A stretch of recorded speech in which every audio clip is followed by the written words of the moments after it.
안녕하세요. 리엠파트너스 이승재 대표 변호사입니다. 안녕하세요. 엄민지 변호사입니다. 얼마 전 SNS를 뜨겁게 달궜던 영상, 바로 서초구에 위치한 한 족발집에서 무가 가득 담긴 대야에 발을 담그고 물을 닦던 수세미로 자신의 발바닥을 닦은 영상입니다.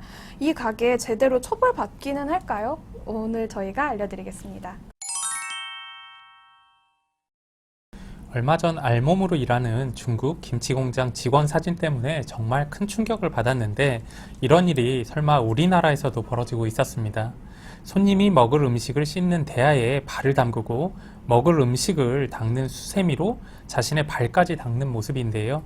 네, 실제로 식약처의 조사 결과 이 업소에서는 유통기한이 지난 원료를 보관하거나 보관 기준에 위반된 냉동식품 보관 등 다양한 문제가 드러났다고 합니다. 하지만 식약처에서는 이 족발집에 대해 영업정지 1개월과 과태료 100만 원의 처분만을 내렸다고 합니다. 네, 이런 처벌 수위는 사실 일반인들이 보기에는 상당히 낮은 편인데요. 어떤가요? 네, 먼저 식약처는 행정기관으로 형사처벌을 정하는 곳은 아닙니다.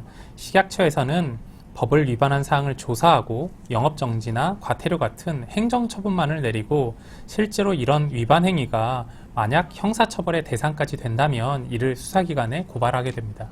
네, 그러니까 영업정지와 과태료 처분은 1차적으로 내려진 행정처분에 불과하고요. 식약처의 수사가 추가로 진행되면서 형사처벌 대상이 되는 행위가 있다면 또 형사처벌도 내려줄 수 있다는 의미입니다.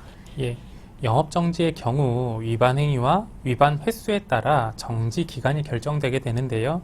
예를 들어서 불결하거나 다른 물질이 섞이는 등 인체 건강을 해칠 우려가 있는 위반 사유가 있을 경우, 이런 위반 사항이 첫 번째 적발됐을 때는 영업정지 15일, 두 번째 적발됐을 경우에는 영업정지 1개월, 이런 식으로 위반 횟수가 늘어날 때마다 영업정지 기간도 비례해서 늘어나게 됩니다. 네, 이처럼 영업정지 기간은 위반 행위의 내용과 위반 횟수에 따라서 일정하게 정해지는 것이기 때문에 갑자기 이런 국민적인 공분을 크게 산 사건이다, 아니면 정말 심각한 사건이다 라고 하더라도 한 번에 영업정지 6개월 이런 식으로 행정처분이 내려지지는 않습니다. 식약처에서는 추가적인 수사를 진행하고 있다고 했는데요. 지금까지 확인된 위반 행위만 하더라도 형사처벌 자체는 가능해 보입니다. 예를 들어서 비위생적인 방법으로 손님들이 먹는 물을 세척한 행위는 5년 이하의 징역 또는 5천만 원 이하의 벌금형에 처해질 수 있고요. 유통기한이 지난 제품을 조리에 사용하는 등의 행위는 3년 이하의 징역 또는 3천만 원 이하의 벌금에 처해질 수 있습니다.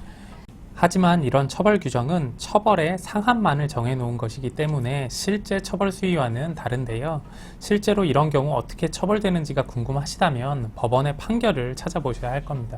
네, 단순히 비위생적인 방법으로 손님이 먹을 음식을 세척한 것에 불과하고 따로 손님이 이로 인해서 다치거나 몸이 상하거나 한 게 아니라면 위반 행위 자체만으로는 벌금형에 그치고 있는 것이 일반적입니다. 실제로 이런 사건은 아주 중대한 사건으로 평가되지는 않기 때문에 범죄 혐의가 인정된다고 하더라도 처벌 자체는 받지 않는 기소유예 처분을 받게 되는 경우도 상당한데요. 그리고 유죄가 인정되는 경우라고 하더라도 실제로는 정식으로 재판을 받지 않고 약식 명령을 받는 경우도 상당히 많습니다. 실제로 식품위생법 사건으로는 재판을 받는 경우가 많지는 않은데요.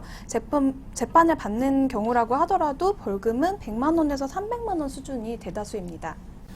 배달 음식에 대한 수요도 높아지고 식당을 이용하는 1인 가구나 소규모 가구도 많아지면서 이런 비위생적인 식당에 대한 분노도 더욱 높아지고 있습니다.